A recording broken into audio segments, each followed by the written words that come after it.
ভাগ্য, কত সুন্দর শব্দ এই ভাগ্য। কিন্তু যতটা সুন্দর ঠিক ততটাই রহস্যময় এই শব্দ। কখন কি হবে কেউ জানে না। লোকে বলে যে ভাগ্যে যা লেখা আছে তার চেয়ে বেশি কিছুই পাওয়া যায় না, তার চেয়ে কমও কিছুই পাওয়া যায় না। নিয়তির যা রচনা তা কখনো মোছা যায় না।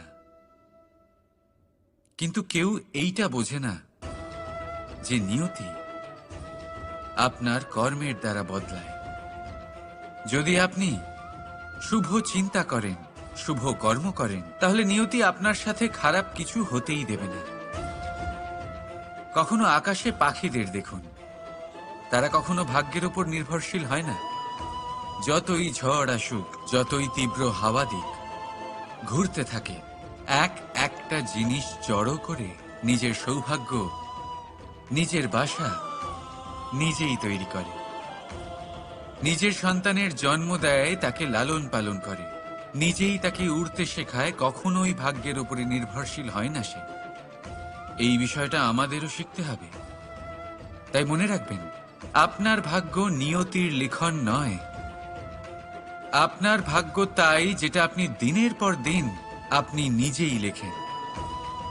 কিছু নিজে পরিশ্রম করে, কিছু নিজের ভাবনার জোরে। রাধা রাধা। মানুষের স্বভাব হলো যে সে সবসময় নিজে বলতে চায়, কারুর কথা শুনতে চায় না। কিন্তু তার এই স্বভাব তাকে এক বিশাল বড় জ্ঞানের থেকে দূরে সরিয়ে রাখে, সামনের মানুষের ব্যক্তিত্বের জ্ঞানের থেকে দূরে। তাই যদি আপনি কাউকে চিনতে চান, কাউকে বুঝতে চান, তাকে থামাবেন না, শুধু বলতে দিন। কারণ একজন ব্যক্তির ব্যক্তিত্ব লুকিয়ে থাকে তার কথার মধ্যে, আর তার আসল পরিচয় লুকিয়ে থাকে তার শব্দের পেছনে। বলতে দিন, আস্তে আস্তে আপনি সব বুঝতে পারবেন। এটাই তফাৎ হলো একজন সাধারণ মানব আর একজন মহামানবের মধ্যে। এক যে কাউকে বলতে দেয় না, আর এক যে সবার কথা শুনে। তাহলে সিদ্ধান্ত আপনার, আপনি কি সাধারণ হতে চান না অসাধারণ? কারণ এই ভবিষ্যৎ আপনার। রাধা রাধা। ধৈর্য। এই ধৈর্য কি কোনো গুণ, কোনো অনুভূতি, কোনো দৃষ্টিভঙ্গি? আমার জন্য ধৈর্য এক বাহন।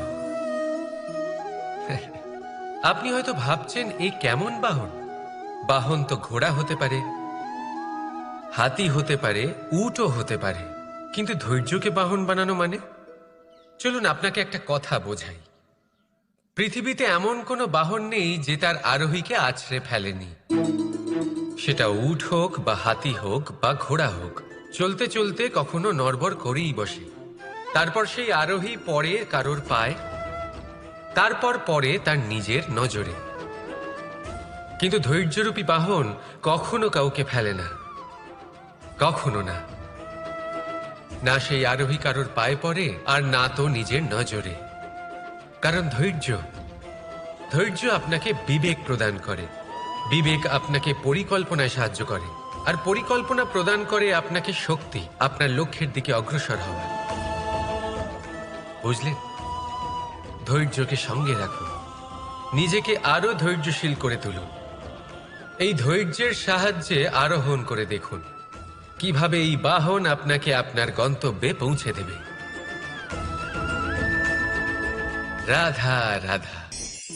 ভাগ্য আর কর্ম, এই দুই এমন শব্দ যাকে ঘিরে সমগ্র সংসার।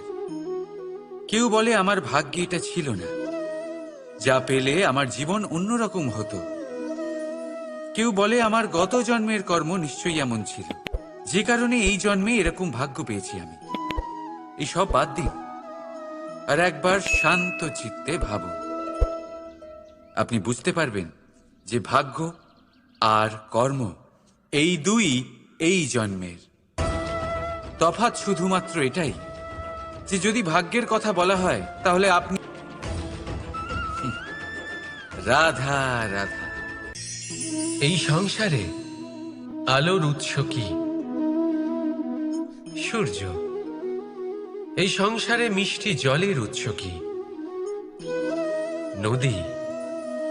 এই সংসারে উচ্চতার প্রতীক কি হয়? হিমালয় পর্বত। আমরাও জীবনে এরকমই হতে চাই, সূর্যের মতো তেজস্বী হতে চাই, নদীর মতো পূজনীয় হতে চাই, হিমালয় পর্বতের মতো উচ্চতা লাভ করতে চাই। সব ঠিক আছে, কিন্তু তার জন্য আমরা কাজ কি করি? যদি এরকম আমরা হতে চাই, তাহলে সবার আগে সূর্যের মতো নিজেকে উজ্জ্বল করুন। সূর্যের সব থেকে বেশি আলো নিজের অন্তরে থাকে। নদীর মতো নিজের পথ নিজেই তৈরি করুন। পাথরের সাথে ধাক্কা খাওয়ার পরেও থেমে না যাওয়া শিখুন। হিমালয় পর্বতের মতো উচ্চতা লাভ করতে হলে সেটার মতো অটল থাকতে শিখুন। একটা কথা অবশ্যই মনে রাখবেন, নিজেকে জ্বালাবেন, তবেই সংসারকে আলোকিত করতে পারবেন। রাধা রাধা। প্রতীক্ষা, প্রয়াস, এই দুই জীবনের অভিন্ন অঙ্গ। দেখতে গেলে আমরা জীবনে কারোর না কারোর প্রতীক্ষা অবশ্যই করি। সে কোনো ব্যক্তি হোক বা সময় হোক বা কোনো ভাবনা, সবকিছুই হতে পারে। আর দেখতে গেলে সব সময় কেউ না কেউ কিছু প্রয়াসও করে চলেছে। যেমন সাফল্য আসার প্রতীক্ষা, বিফলতা যাতে না আসে তার জন্য প্রয়াস, সুখ আসার প্রতীক্ষা, দুঃখ যাতে না আসে তার জন্য প্রয়াস। এবার প্রতীক্ষা আর প্রয়াসের মধ্যে এক ঘনিষ্ঠ সম্পর্ক রয়েছে, আর তা হল যিনি প্রতীক্ষা করেন তিনি ঠিক তাই পান যা একজন প্রয়াস করা ব্যক্তি পেছনে ফেলে আসে। তাই প্রতীক্ষা নয়, প্রয়াস করুন। এই প্রয়াসের মধ্যেই সুখের চাবিকাঠি রয়েছে। রাধা রাধা। মানুষ কর্ম করেন। আমি বারংবার বলি যে ফলের আশা করবেন না। তাও মানুষ কোথাও না কোথাও নিজের কর্মের বদলে কোনো না কোনো ফলের আশা অবশ্যই রাখেন। কখনো তিনি সফল হন, কখনো অসফল। সেই জন্যই আমি বলি যে ফলের আশা কখনো রাখবেন না, কারণ সাফল্য বা অসফলতা মনের মধ্যে রাখলে কখনো কোনো লাভ হয় না। যদি সাফল্য মনের মধ্যে রাখেন তাহলে অহংকার জন্ম নেবে। যদি অসফলতা মনের মধ্যে রাখেন তাহলে এক হীনমন্যতায় আপনি ভুগবেন, যা দিয়ে কোনো শুভকর্ম হবে না। সেই জন্য শুধুই কর্ম করে যান, কর্মেই মগ্ন থাকুন। আর আসুন আমার সাথে ভালোবেসে বলুন, রাধা রাধা। বন্ধু আর শত্রু প্রত্যেকের জীবনের একটা বড় অংশ এর উপরে নির্ভরশীল হয়ে থাকে। আপনার জীবনের সফলতা আর অসফলতাও এর উপরে নির্ভরশীল। কিন্তু এই বন্ধু এবং শত্রুদের খুঁজে পাওয়ার জন্য আপনাদের বাইরে যাওয়ার প্রয়োজন নেই, কারণ এরা স্বয়ং আপনার ভেতরেই আছে।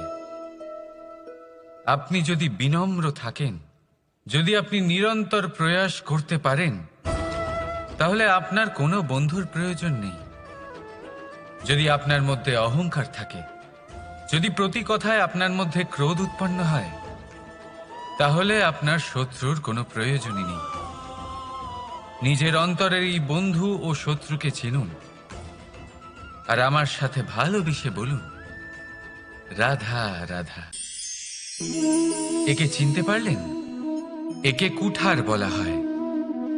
আপনারা জীবনে কোথাও না কোথাও কোনো না কোনো রূপে এটা দেখেই থাকবেন। একটা ব্যাপার নিশ্চিত, এই কুঠার ছাড়া কোনো বৃক্ষকে কাটতে পারা সরল নয়। এবার আপনি কখনো এটা ভেবেছেন, এই কুঠার এর এই অংশ, এর মুখটাই যদি না থাকে তাহলে কি হবে? এ শুধুমাত্র কোনো বৃক্ষই নয়, তার কোনো ডালও কাটতে সক্ষম হবে না। এবারে ভাবুন, এই শুকনো কাঠের হাতল এ আমরা কোত্থেকে পেলাম? কোনো এক বৃক্ষ থেকেই। সেই ডাল যাকে কেটে ফেলা হয়েছিল এক বৃক্ষকে কাটার জন্য, এই ডালই শস্ত্ররূপে প্রস্তুত। আমাদের জীবনে আমাদের প্রিয়জন, আমাদের আপনজন যখন সময় কখনো কখনো তাদের সঙ্গ না দেয়, যদি তারা দৈন্য দশায় থাকেন, তাহলে তাদের সঙ্গ কখনো ছাড়বেন না। ওনাদের প্রয়োজন শুধুমাত্র মনোবল। তা তাদের দিন। তাদের সাহায্য করা আপনার কর্তব্য। হয়তো তাদের সাথে থেকে আপনার কোনো লাভ হবে না, কিন্তু তাদের দূরে থাকাতে আপনার ক্ষতি অবশ্যই হতে পারে। সর্বদা সাহায্য করুন। সঠিক সময় আসলে তা আপনার সহায়ক অবশ্যই হবে। রাধা রাধা। আমাদের মধ্যে বেশিরভাগ মানুষেরই এই অভিযোগ থাকে যে মানুষ তখনই আমাদের স্মরণ করেন যখন সেই সময় আসে যখন আমাদেরকে প্রয়োজন হয়, যখন কোনো কাজ থাকে। যখনই এই সময় পেরিয়ে যায়, তাদের কার্যসিদ্ধি হয়ে যায়, তারা আমাদের থেকে দূরে চলে যান, ভুলে যান আমাদের। এবার এই বিষয়ে ভেবে খারাপ অবশ্যই লাগে। এই পরিস্থিতিকেই অন্য এক দৃষ্টিভঙ্গি দিয়ে দেখার চেষ্টা করুন। মনে রাখবেন, মানুষ প্রদীপের সন্ধান তখনই করেন যখন তার জীবনে অন্ধকার থাকে। আপনি প্রসন্ন হয়ে উঠুন, কারণ আপনার কাছে সেই সুযোগ আছে যে কারোর জীবনে প্রকাশের কিরণ আনতে পারছেন, কাউকে সঠিক পথ দেখাতে পারছেন, কারোর সহযোগিতা করতে পারছেন, এই পুণ্য অর্জন করতে পারছেন। কারোর থেকে কোনো আশা রাখার দরকার নেই। যার আপনাকে যতটা প্রয়োজন তাকে ততটাই সাহায্য করুন, ততটাই সবাইকে প্রেম বিতরণ করুন। আর এই প্রেমের ভাব নিয়েই আমার সাথে বলুন, রাধা রাধা। এটা সেই নৌকার প্রতিরূপ যা আমাদের নদী পার করায়। এবার বিষয়টা একটু ভেবে দেখুন। সেই বিশাল নৌকা যা আমাদের নদী পার করায়, সেটার নির্মাণ নদীতে নয়, ডাঙায় হয়। আর যদি আমরা এটাকে নদী অবধি পৌঁছতে চাই, তাহলে আমাদের দরকার পড়ে কোনো গরুর গাড়ির অথবা ঘোড়ার গাড়ির। তার সাহায্যে একে বহন করা হয়। এবার পথে যদি কোনো জলধারা আসে, কোনো নদী আসে, আর সেটাকে পার করতে হয়, তাহলে তখন সেই নৌকার ওপরে গাড়ি রাখা হয়, তারপর তাকে পার করা হয়। অর্থাৎ এই যাত্রা দুজনের সংযোগ ছাড়া সম্পূর্ণ হতেই পারবে না। সেই জন্যই এই প্রবাদ আছে, কখনো নৌকা তো কখনো গাড়ি। আমাদের সম্পর্কের মধ্যে অতি আবশ্যক, আমাদের সম্পর্কের মধ্যে অত্যন্ত গুরুত্বপূর্ণ হল সংযোগ। সবসময় একসাথে চলা, সংযোগ স্থাপন করা। সবসময় সুখী থাকবেন। রাধা রাধা। পুস্তক, পুস্তক থেকে আমরা কি না শিখতে পারি। জ্ঞান হোক, বিজ্ঞান হোক, ইতিহাস হোক, সব শিখতে পারি। কথায় আছে, একটা ভালো পুস্তক, একটা ভালো গ্রন্থ পাওয়া তা 100 ভালো বন্ধু পাওয়ার সমান।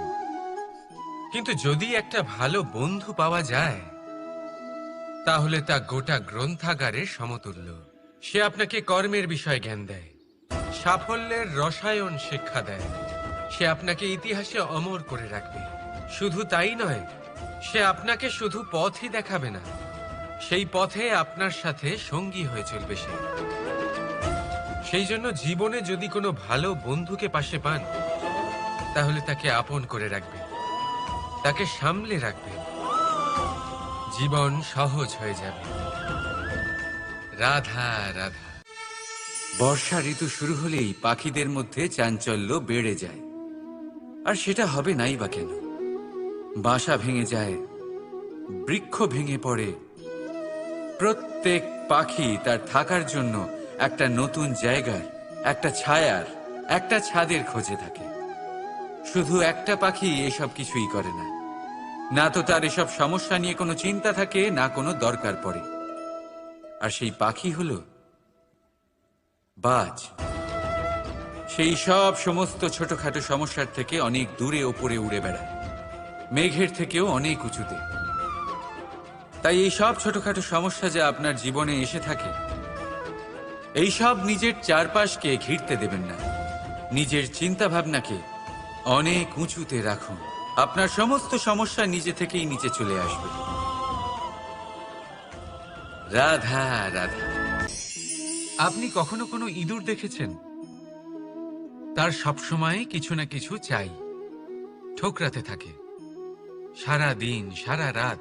কখনো আপনার রান্নাঘর থেকে কিছু নেবে, তো কখনো ভাড়ার ঘর থেকে কিছু নেবে। কখনো আপনার জামা ছিঁড়বে, কিছু তুলে নিজের গর্তে নিয়ে চলে যাবে। কিন্তু আপনি দেখুন, সে কখনোই সন্তুষ্ট হয় না, ওর পেট কখনোই ভরে না। ঠিক তারই বিপরীত হলো নদী। কারোর থেকে কিছুই নেয় না, শুধুই দান করে। নিজের জল এই প্রকৃতিকে বিলিয়ে দেয়, এই ধরাকে ভিজিয়ে। রাধা রাধা। কোনো ব্যক্তির ব্যক্তিত্ব কিভাবে তৈরি হয়? আপনার কি মনে হয় যে ব্যক্তি জন্ম থেকে তার স্বভাব নিয়ে জন্মায়, নাকি আপনার মনে হয় যে এই প্রকৃতি ব্যক্তির জন্য তার নিয়তি রচনা করে? না, এরকম একেবারেই হয় না। আমি আপনাকে বোঝাচ্ছি। যখনই বৃষ্টি পড়ে কোনো বিন্দুর দিকে দেখবেন। এবার এই বিন্দু যেখানে পড়ছে তার উপরে নির্ভর করছে তারপর কি হবে। যদি এই বিন্দু পড়ে কোনো ক্ষেতের ওপরে, তাহলে কোনো নতুন ফসলের জন্ম দেবে। যদি সে গরম কড়াইতে পড়ে, তাহলে বাষ্পীত হবে। যদি সে কোনো সাপের মুখের ভেতরে পড়ে, তাহলে বিষ তৈরি হবে। ঝিনুকের ভেতরে পড়লে মুক্ত তৈরি হবে। যদি কোনো পাতার ওপরে পড়ে, তাহলে শিশির তৈরি হবে। একই বিন্দু, কিন্তু তার সঙ্গত তার ভবিষ্যৎ এবং ব্যক্তিত্ব নির্ধারণ করবে। এবার এটা তো শুধুমাত্র এক বিন্দু, তার কাজ হলো শুধুমাত্র পড়া। কোথায় সেটা সেও নির্ধারণ করতে পারে না। কিন্তু আপনি হলেন মানুষ। আপনি বাছাই করতে পারবেন যে আপনার সঙ্গী কারা হবে, কাদের সাথে আপনি মেলামেশা করে বড় হবেন। তাই তা ভালোভাবে করুন, কারণ এই নির্বাচন আপনার হাতে, কারণ এই জীবন আপনার, ভবিষ্যৎ আপনার। এবার আপনি মহান হতে চান কি না, তার নির্ণয় আপনাকেই করতে হবে। আসুন আমার সাথে ভালোবেসে বলুন, রাধা রাধা। সুরক্ষা প্রত্যেক ব্যক্তির জন্য গুরুত্বপূর্ণ, কিন্তু এটাই মানুষের সবথেকে বড় শত্রু। কিভাবে? ভেবে দেখুন। একজন মানুষ যখন একটা সুরক্ষিত পরিবেশে থাকে, তখন তার মধ্যে আলস্য চলে আসে। সে জানে যে আমাকে না ভবিষ্যতের জন্য কিছু করতে হবে, আর না আজকের জন্য কিছু করতে হবে, শুধুই জীবন যাপন করতে হবে। এই সুরক্ষা কবচ থেকে বাইরে বেরোনো অত্যন্ত জরুরি। ভাবুন, পাখি যে তার সন্তানকে জন্ম দেয়, কিছুদিন পরে তাকে তার বাসা থেকে বের করে দেয়। কেন? যদি এরকম না করে, তাহলে সেই সন্তান জীবন কাটাতেই শিখবে না। যদি তাকে ডাল থেকে নিচে না ফেলে দেয়, সেই সন্তান উড়তেই শিখবে না। তার পাখনা শক্তিশালী হবেই না। সে তার নিজের বাসা তৈরি করার চেষ্টাই করবে না। পাখি তার বাসা তখন তৈরি করে যখন তার অভিভাবক তাকে ত্যাগ করে। মনে রাখবেন, আপনি সুরক্ষা কবচের বাইরে বেরোলে বিপদ অবশ্যই আসবে, যার জন্য আপনি সতর্ক হবেন, তার মোকাবিলা করবেন, শক্তিশালী হবেন। এবার সেই বিপদ যাতে আর না আসে, সেই জন্য আপনি পরিকল্পনা করবেন। তাই যদি আপনি নিজের বিকাশ চান, তাহলে যখনই আপনার মনে হবে যে আপনি একটা সুরক্ষিত পরিবেশে রয়েছেন, সুরক্ষিত কবচের মধ্যে রয়েছেন, তখন সেখান থেকে বাইরে বেরোন। সেখানেই পাবেন আপনার বিকাশ। রাধা রাধা। এই উই ধরা গাছের গুড়ি দেখতে পাচ্ছেন আপনারা? কোনো এক সময় এটা একটা সুগঠিত কাণ্ড ছিল। কোনো একদিন এক সুদূর বন থেকে একটি উই পোকা এখানে আসে, এতে বাসা বানায়। এই গাছের গুড়ি তখন কোনো প্রতিবাদ করেনি। তারপর দেখতে দেখতে সময়ের সাথে আরো উই এখানে জমাট বাঁধে, আর ক্রমাগত তাদের সংখ্যা বাড়তে থাকে। আর দেখতে দেখতেই এই কাঠের গুঁড়ি আর প্রতিবাদ করার মতো অবস্থাতেই থাকে না, নিজেই এক শুকনো কাঠে পরিণত হয়। কিছু বুঝতে পারলেন? অসৎ সঙ্গ, অসৎ অভ্যাস সময় থাকতে থাকতে বন্ধ করে দিন। আর যদি এরম না হয়, এ আপনার জীবন চক্র স্তব্ধ করে দেবে। রাধা রাধা। এই পাত্র দেখছেন আপনারা, কি সুন্দর এটা। জলকে শীতল রাখে আর ঘরকে সুন্দর। এবারে ভাবুন, যদি এই পাত্র আমার হাত থেকে পড়ে যায় তাহলে? ভেঙে গেল, তাই না? এবার এবার কি হবে? আপনি বলবেন সহজ ব্যাপার, আরো একটা পাত্র কিনে নাও, এক মুদ্রায় পেয়ে যাবে। এই পাত্রের বাস্তবিক মূল্য আপনি যদি জানতে চান, তাহলে সেই কুম্ভকারকে জিজ্ঞাসা করুন, যিনি এই পাত্র বানিয়েছেন। কতটা পরিশ্রম করতে হয়েছে ওনাকে তা জিজ্ঞেস করুন। সর্বপ্রথম তিনি সেই মাটি মেখেছেন, তারপর তাকে চাকায় বসিয়ে গঠন করেছেন, তারপর কতবার চেষ্টা করে তাকে সঠিক আকার দিয়েছেন, তারপর আগুনের তাপে পুড়িয়ে তাকে কঠিন বানিয়েছেন, তারপর রং করে তাকে সাজিয়ে আমাদের সামনে প্রস্তুত করেছেন। এত পরিশ্রম দ্বারা তৈরি এই পাত্র আমরা স্বল্প দামে নিজের করে নিলাম। এটাই হয় পরিবারের সাথেও।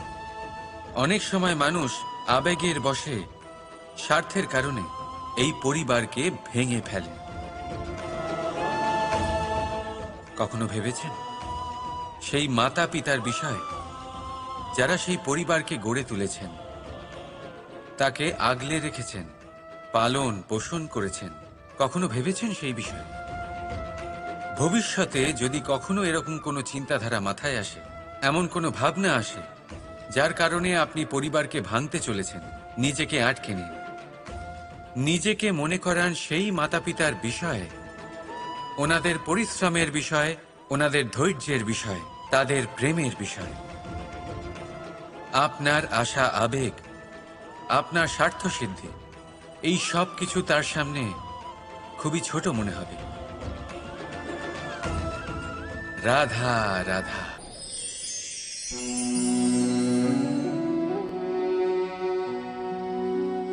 করে দিলাম শেষ। সংসার সর্বদা কৃষ্ণকে এই কথা শোনাবে যে কৃষ্ণ নিজেই নিজের মামার হত্যা করেছে। কিন্তু এটা সময়ের প্রয়োজন ছিল। আর এই কিন্তু হত্যা নয়, বধ ছিল। আর ব্যক্তি নিজের বধ নিজেই ডেকে আনে। এই সংসারে এগিয়ে চলা অতি আবশ্যক, কিন্তু কোথায় নিজেকে থামাতে হবে সেটা জানা তার চেয়েও বেশি আবশ্যক। আর যে এটা বুঝতে পারে না, তার অন্ত সুনিশ্চিত। যে ব্যক্তি নিজের ভুল বুঝতে পারে তার মুক্তি লাভ হয়, আর যে স্বীকারও করতে পারে না তার বধ সুনিশ্চিত। মথুরার রাজা কংস, তার বধ এই জন্য হয়নি কারণ সে আমায় হত্যা করার প্রয়াস করেছে, আমার মাতা পিতা বা আমার দাদুকে বন্দী করেছে। ওর বধ এই জন্য হয়েছে যে ওর ঘৃণা প্রেমের সীমায় আসা সত্ত্বেও থামেনি। কংস মামা এটা কখনো বোঝেনি যে নিজেকে কখন থামাতে হবে। আর যা কিছু সে করেছে, যত পাপ সে করেছে, তা নিয়ে কখনো মন্থনও করেনি। অনেকবার বোঝানোর পরেও সব সময় প্রেমের থেকে মুখ ফিরিয়েছে। আর কি করল? শুধুই ঘৃণার দ্বারা এই ভালোবাসার ক্ষতি করার চেষ্টা করল। তাই মনে রাখবেন, এই সংসার, এর জীবন শক্তি হল প্রেম।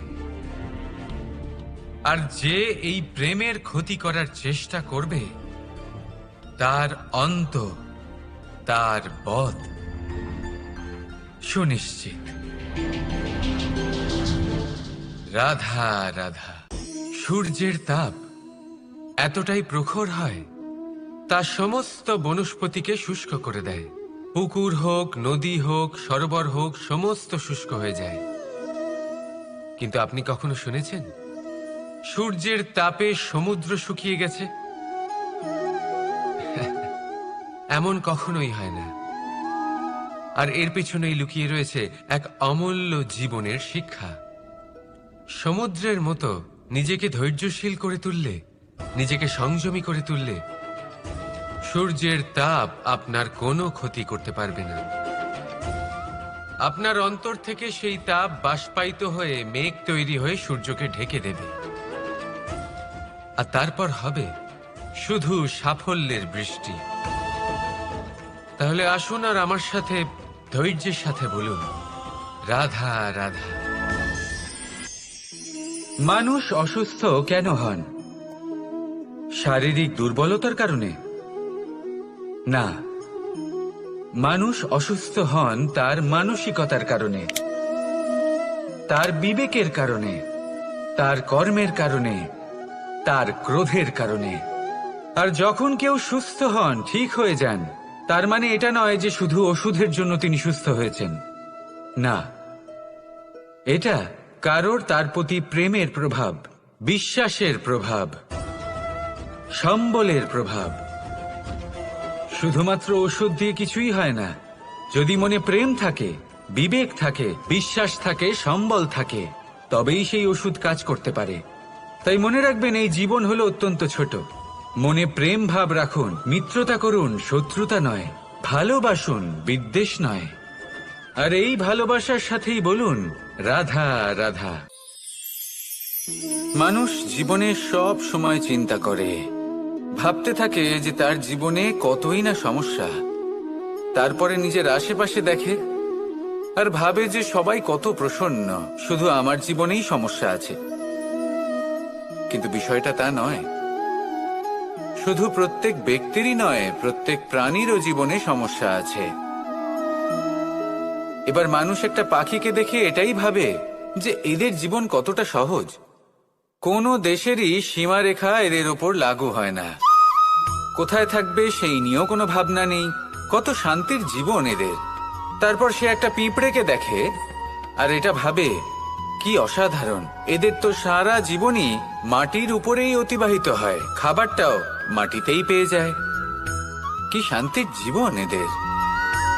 কিন্তু যখন কোনো ঝড় আসে, তখন সবার আগে সেই পাখির বাসাটাই ঝড়ে ভেঙে যায়।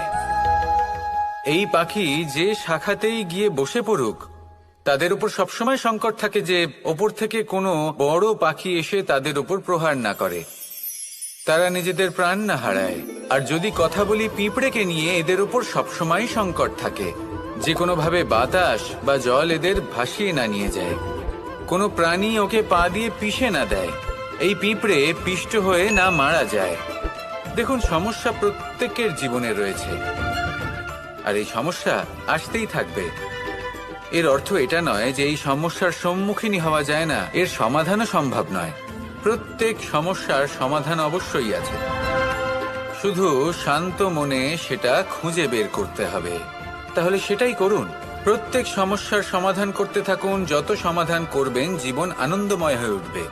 যদি সমাধান না করেন, তাহলে আজীবন দুঃখই পেতে থাকবেন। আসুন আমার সাথে ভালোবেসে বলুন, রাধা রাধা। কর্ম, ধর্ম আর কর্তব্য, এই তিনটি একে অপরের সাথে জড়িত। আর অনেক সময় এই তিনটি পালন করতে করতে আমাদের সেই ব্যক্তির সামনে গিয়ে দাঁড়াতে হয়, তার বিরুদ্ধেই যেতে হয়, যাকে আমরা সব থেকে বেশি ভালোবাসি। কিন্তু সেইখানে এই যুদ্ধ কোনো ব্যক্তিগত যুদ্ধ থাকে না। এ হলো কর্ম, ধর্ম আর কর্তব্যের যুদ্ধ। এটা সরল নয়, অত্যন্ত কঠিন হয় তার সম্মুখীন হওয়া যাকে আমরা সব থেকে বেশি সম্মান করি। কিন্তু আমাদের তো আমাদের ধর্মের পথে চলতেই হবে, কারণ আমরা কর্মবদ্ধ, কর্তব্যবদ্ধ, আর এটাই করা উচিত। শুধু এটুকু মনে রাখবেন, যদি আপনার উদ্দেশ্য শুভ হয়, আপনার ভাবনা শুভ হয়, আপনি যদি কর্ম, ধর্ম আর কর্তব্যের পথে অগ্রসর হন, তাহলে এই প্রক্রিয়াতে যদি আপনাকে আপনার আরাধ্যেরও সামনে দাঁড়াতে হয়, তাহলেও আপনার কোনো ক্ষতি হবে না। তাহলে আসুন আর আমার সাথে ভালোবেসে বলুন, রাধা রাধা। সাথী, সাথী এই শব্দটির ব্যাখ্যা কে কিভাবে করে? মিত্র, সখা, বন্ধু, কিন্তু অর্থ একটাই। তিনি যিনি আপনার সঙ্গী হন আর তিনি যার সাথী আপনি হন। এবার সব থেকে বড় প্রশ্ন হলো এটাই যে তিনি কে হতে পারেন যাকে আপনি আপনার সাথী বলে মেনে নিতে পারেন, নিজের সখা, নিজের মিত্র, নিজের বন্ধু মেনে নিতে পারেন। আপনার সাথী হলেন তিনি যিনি দুঃখের সময় আপনার পাশে থাকবেন, আপনার হাত ধরে থাকবেন। আপনার সাথী হলেন তিনি যার হাত আপনি নিজের সুখের দিনে ধরে থাকবেন। সেই সাথীরই হাত ধরুন যিনি দুঃখে সবসময় আপনাকে সাহায্য করার জন্য তৎপর হয়ে থাকেন, আপনার পাশে থাকেন, আর যাকে সুখের দিনে আপনি আপনার সাথে রাখতে পারেন। আর যখন আপনার সাথে আপনার এই সাথী থাকবে তখন আপনি এটা বুঝবেন যে যখন জীবনে দুঃখ আসে তখন এই দুঃখ কমে যায়, সবার মধ্যে ভাগ হয়ে যায়। আর যদি তখন সুখ আসে তাহলে সেটা সবার উপস্থিতিতে আরো বেড়ে যায়। এটাই হলো প্রেম, এটাই হলো ভালোবাসা, এটাই হলো সঙ্গ, যেমন সম্পর্ক আমার আর রাধার মাঝে। তাহলে আসুন আর আমার সাথে ভালোবেসে বলুন, রাধা রাধা। মানুষ এক অত্যন্ত বিচিত্র প্রাণী। পরিকল্পনা করে, ষড়যন্ত্র করে, প্রচেষ্টা করে, কাউকে পরাজিত করার চেষ্টাও করে। সাপকে একটা দড়ি মনে করে হাতে চেপে ধরার চেষ্টা করে, কিন্তু একটা কথা বুঝতেই পারে না, সময়ের এই সাপ এটা হাতে চেপে ধরাই যায় না। আর আপনি যা করবেন তা আবার ফিরে আসবে আপনারই সামনে। দেখুন, এতে কিছুই যায় আসে না যে আপনি কুম্ভকারের পুত্র নাকি কৃষ্ণের পুত্র। যদি আপনি অনুচিত কর্ম করেন তাহলে আপনার সাথেও অনুচিতই হবে। অশুভ কর্ম করলে আপনার সাথেও অশুভই হবে। কুরু বংশ অত্যন্ত মহান বংশ ছিল। এই কুরু বংশ কি হলো তার সাথে? একটা গোটা বংশ বয়ে গেল, কারণ ওনাদের উদ্দেশ্য অশুভ ছিল। অন্যদিকে 5 জন বনবাসী পাণ্ডব মহাভারত বিজয়ী হলেন, কারণ তাদের উদ্দেশ্য শুভ ছিল। তাই মনে রাখবেন, শুভ অগ্নি প্রজ্বলিত করবেন, শুভ তাপ সঞ্চার হবে। অশুভ অগ্নি প্রজ্বলিত করবেন, নরকেই জ্বলতে হবে। তাহলে আসুন আর আমার সাথে ভালোবেসে বলুন, রাধা রাধা। জীবনে এমন কিছু কাজ রয়েছে যা আপনাকে একাই করতে হয়, আর এমন কিছু কাজ রয়েছে যা আপনাকে একসাথে মিলে করতে হয়, একজোট হয়ে, সঙ্গবদ্ধ হয়ে। এবার সঙ্গবদ্ধ বলতে কি বোঝাতে চাইছি? আমি তাদের কথা বলছি না যারা বাস্তবিকভাবে একে অপরের সাথে কাজ করেন। আমি তাদের কথা বলছি যারা একে অপরের থেকে দূরে থেকেও একে অপরকে বিশ্বাস করেন। আমি আগেও বলেছিলাম, সমস্ত বিশ্বের আশা বিশ্বাসেই বসবাস করে, তাই না? তাই যেখানে সমস্ত বিশ্ব আছে, সমস্ত সংসার আছে, সেইখানেই বিশ্বাস রয়েছে। তাই আপনার আশেপাশে এমন দল সঙ্গবদ্ধ করুন যাদের আপনার উপর বিশ্বাস আছে আর যাদেরকে আপনি বিশ্বাস করতে পারেন। তাহলে আসুন আর আমার সাথে ভালোবেসে বলুন, রাধা রাধা। আমরা যে মানুষকে চাই, যাকে আমরা ভালোবাসি, তাকে একটা উপহার অবশ্যই দিতে চাই। এমন এক উপহার যা ওনার ভালো লাগবে, যা শ্রেষ্ঠ হবে, অতি প্রিয় হবে, বহুমূল্য হবে, বা বলতে পারেন মূল্যবান হবে। তাই আমরা কি করি? আমরা বাজারে যাই, তার জন্য স্বর্ণ, আভূষণ, হিরে, মুক্তো এইসব নিয়ে আসি। কিন্তু এটাই কি সর্বশ্রেষ্ঠ উপহার? কখনোই নয়। সর্বশ্রেষ্ঠ উপহার হলো স্বাধীনতা, তাকে নিজের মনের মতো বাঁচার স্বাধীনতা। যদি আপনি কাউকে স্বাধীনতা না দিতে পারেন, তাহলে সে কোথাও না কোথাও বন্দী হয়ে যায়, তার বিকাশ কোথাও না কোথাও আটকে যায়। কিন্তু যদি আপনি কাউকে স্বাধীনতা দিতে পারেন, তাহলে আপনি দেখবেন ও সমস্ত সংসারকে, এই জীবনকে নিজের দৃষ্টিভঙ্গি দিয়ে দেখবে, বুঝবে যে কোনটা হলো উচিত আর কোনটা হলো অনুচিত। আর এটাই হলো সর্বশ্রেষ্ঠ। আর এবার যদি কাউকে স্বাধীনতার মাধ্যমে এত বড় একটা শক্তি দিতে পারেন, তাহলে আপনি আমাকে বলুন এর থেকে বড় উপহার আর কি হতে পারে?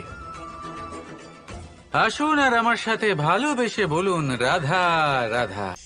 পিতা আর পুত্রের সম্পর্ক অত্যন্ত মধুর হয়ে থাকে। পিতা স্বপ্ন দেখেন, তাকে পূর্ণ করার সকল সম্ভাব্য চেষ্টা করেন, কিন্তু তাও অনেক সময় ওনার স্বপ্ন অপূর্ণ থেকে যায়।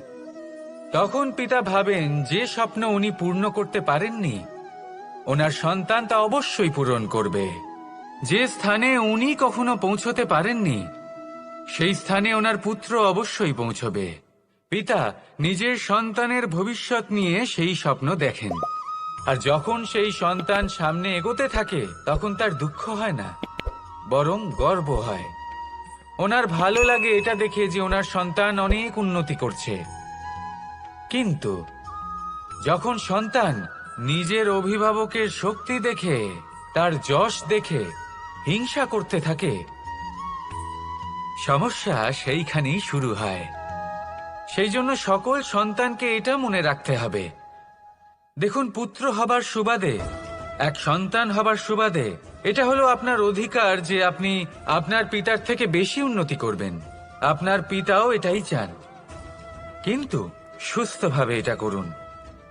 একটা রেখা টেনে নিন যাতে আপনি তাতে এগোতে পারেন আর আপনার পিতার তাতে গর্ববোধ হয়, আর সেই বিষয়ে দুঃখ না হয় যে আমার সন্তান আমাকেই ছোট করার চেষ্টা করছে। ইতিহাস সাক্ষী রয়েছে, যে মানুষ অন্য কাউকে ছোট করার চেষ্টা করেছেন সেই মানুষই ছোট হয়ে গেছেন। আর আমার মনে হয় না আপনি এটা চান, কারণ কোনো একদিন আপনিও কারোর পিতা হবেন। আসুন আমার সাথে ভালোবেসে বলুন, রাধা রাধা। প্রেম এই সংসারে এসেছিল এই সংসারকে প্রেমের শিক্ষা দেওয়ার জন্য, এই জীবনের সুখের অনুভূতি আসলে কি তা শেখানোর জন্য। কিন্তু যদি সত্যি কথা বলি, তো আমি নিজেই প্রতিদিন প্রেমের নতুন নতুন স্বরূপ দেখতে পাই, প্রেমের একটা নতুন অনুভূতি প্রত্যেক নতুন দিনে। আর তার কারণ হলো এই প্রেম অনন্ত, এ হলো দৈব। প্রেম হলো এই সংসারের সব থেকে বড় ঢাল এবং সব থেকে বড় অস্ত্র। এই প্রেম ছাড়া না কোনো ন্যায় হয় আর না কোনো শাস্ত্র, না জীবন আছে আর না অন্ত। এবার যদি এই প্রেম মনের মধ্যে বাস করতে শুরু করে, তাহলে কখনো কোনো সমস্যাই হবে না, আর যদি হয়েও থাকে তাহলে তা স্থায়ী হবে না। এই প্রেম কি না করতে পারে? এই প্রেম সমস্ত সমস্যা মিটিয়ে ফেলতে পারে, আপনার মনের মধ্যে অহংকারকেও বিনাশ করে দিতে পারে, আপনাকে সাক্ষাৎ ঈশ্বরের সাথে দেখা করাতে পারে। তাই প্রেমের দ্বারা প্রয়াস করতে থাকুন, এই সংসারের প্রত্যেক মানুষকে, প্রত্যেক বস্তুকে, প্রত্যেক জীব জন্তুকে ভালোবাসবেন। আর এই প্রেমের দ্বারাই বলুন, রাধা রাধা। আজ আমি আপনাকে এমন এক গল্প শোনাবো যা আমার নন্দ বাবা আমাকে শুনিয়েছিলেন যখন আমি ছোট ছিলাম। কাহিনী একজন সাধু আর একজন বিছের। একবার এক সাধু নদীর পাড়ে স্নান করছিলেন। উনি দেখলেন যে জলের প্রবাহে একটা বিছে ভেসে যাচ্ছে। তার প্রাণ বাঁচানোর জন্য উনি তাকে তুলে নদীর পাড়ে রাখার চেষ্টা করলেন, কিন্তু যেই সেই বিছেকে উনি হাতে তুললেন, সেই বিছে ওনাকে কামড়ে দিল। সাধু আবার চেষ্টা করলেন, সেই বিছেকে হাতে নেওয়াতে সে আবার তাকে কামড়ে দিল। আরো একবার চেষ্টা করাতে ওনার শিষ্য ওনাকে জিজ্ঞেস করল, এ আপনি কি করছেন গুরুদেব? এসব কি হচ্ছে? আপনি তারই প্রাণ বাঁচানোর চেষ্টা করছেন যে আপনাকে কামড়ে দিচ্ছে। গুরুদেব উত্তর দিলেন যে ও বিছে হয়েই নিজের কর্ম করছে, নিজের প্রবৃত্তি, নিজের ব্যবহার বদলাচ্ছে না। তাহলে আমি সাধু হয়ে তা কেন বদলাবো? এর তাৎপর্য হলো সরল, যে সংসারে কিছু মানুষ আছেন যারা হয়তো খারাপ, দুষ্ট প্রকৃতির, আর হয়তো তারা কখনোই বদলাবেন না, কখনোই কোনো পরিবর্তন আসবে না। কিন্তু তার মানে এই নয় যে আমরা আমাদের কর্ম করা ছেড়ে দিই, আমরা আমাদের প্রচেষ্টা ছেড়ে দেব। আগে না, আমাদের তো করতেই হবে, কারণ ইতিহাস সাক্ষী আছে যে এই চেষ্টা এই সংসারের ধারাকেও বদলে দিতে পারে। তাহলে আপনিও আসুন আর আমার সাথে ভালোবেসে বলুন, রাধা রাধা।